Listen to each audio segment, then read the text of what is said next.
Imagine this.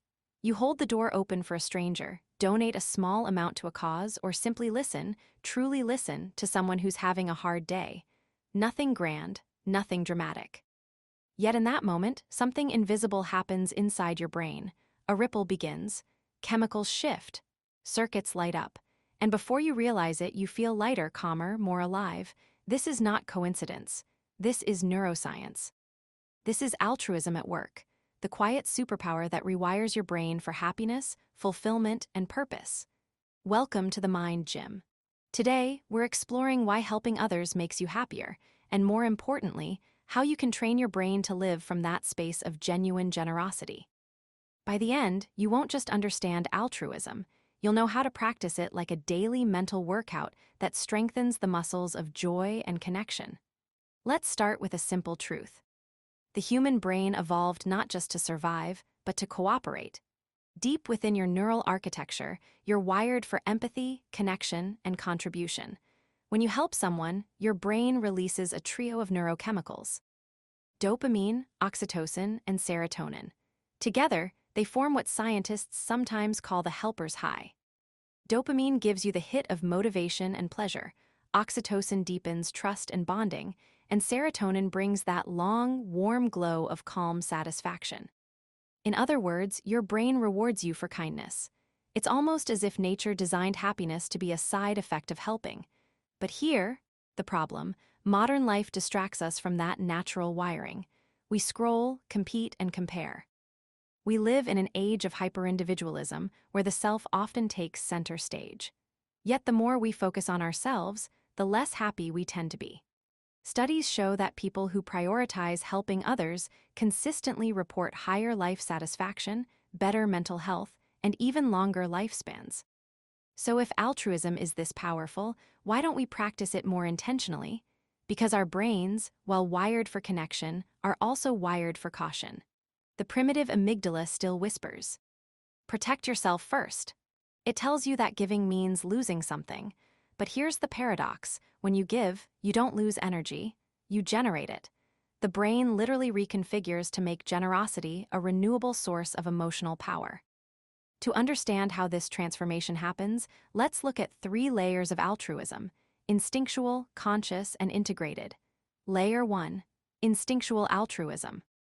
This is the impulse to help without thinking, the quick reaction when you see someone trip or hear a baby cry.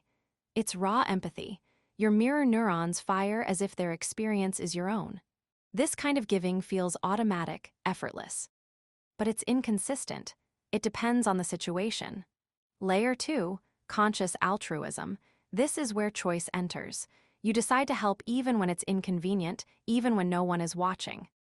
Here, the prefrontal cortex, your decision-making hub, collaborates with emotional circuits to override the selfish impulse. You experience a deeper form of satisfaction because it's aligned with your values. Conscious altruism isn't about impulse, it's about intention. Layer 3, integrated altruism. This is mastery. It's when kindness becomes part of who you are, an instinctive pattern shaped by deliberate repetition. Neuroscientists call this neuroplasticity. Your brain reorganizes itself through practice. Just as muscles grow with exercise, the neural pathways for compassion strengthen each time you act selflessly. Over time, altruism becomes not something you do, but something you are. So how do we move from instinctual to integrated altruism? Here's a practical roadmap, 5 steps you can start today. Step 1. Train your attention. Helping begins with noticing. Most opportunities to be kind are invisible to a distracted mind. Start by building micro moments of presence. When you walk, look around. When someone speaks, truly listen. Your brain's attentional networks sharpen with awareness. The more you notice, the more chances you have to act. Step 2. Practice small acts daily. Don't wait for a grand opportunity. Say thank you, hold the door, compliment a colleague, check on a friend. The size of the act doesn't matter, the frequency does. Every time you act generously, your brain reinforces that habit loop: see, help, feel good.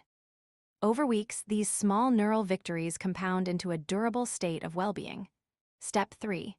Shift the focus from outcome to intention. We often expect appreciation or results. But true altruism thrives on intention, not reward. Detach from how people respond. Give because it aligns with your identity, not because it guarantees applause. This subtle shift liberates your emotional energy and builds internal peace. Step 4. Reflect and rewire.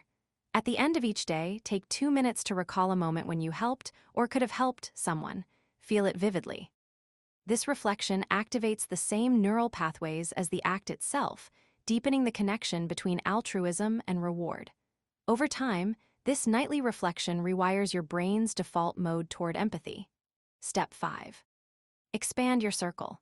The ultimate evolution of altruism is inclusivity, caring beyond your immediate tribe.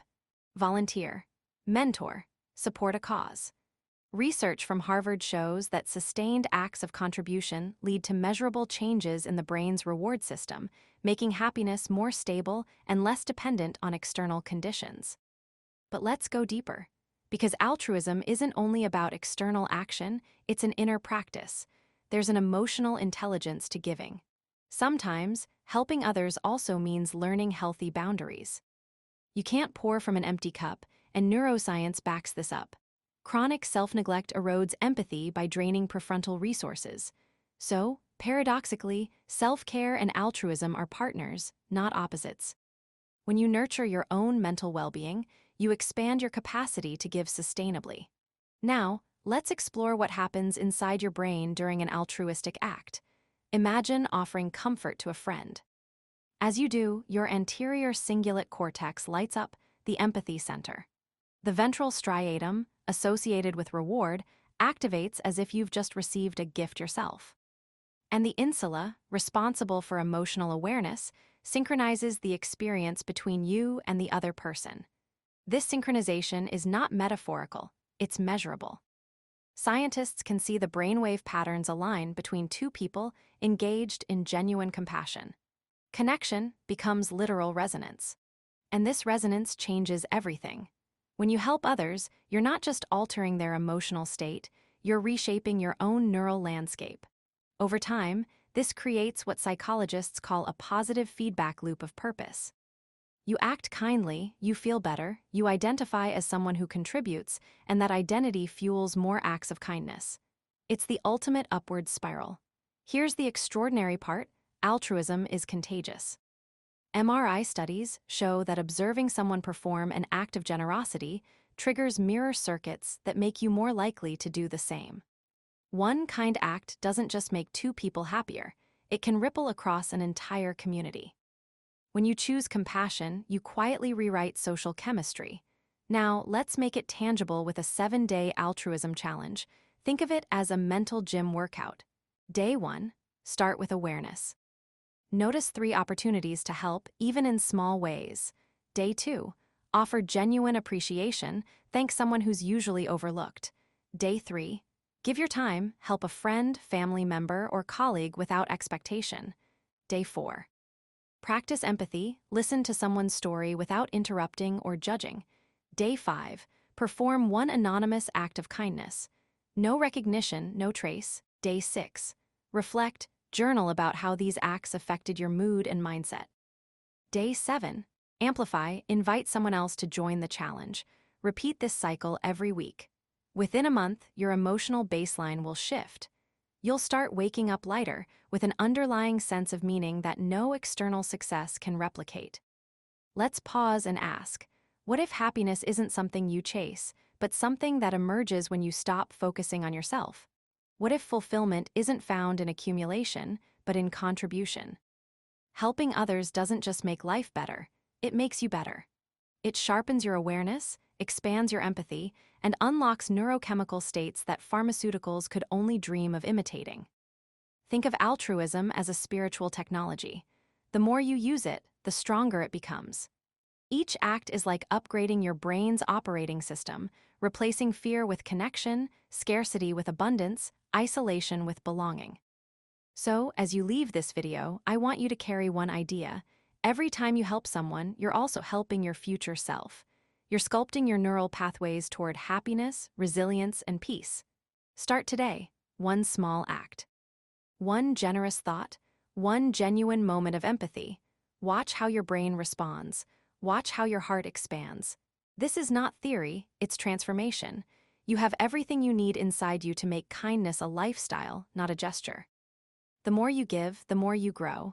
The more you connect, the more you heal. And if this message resonated with you, if you're ready to train your mind to live with more compassion, purpose, and power, then don't just watch. Join the movement.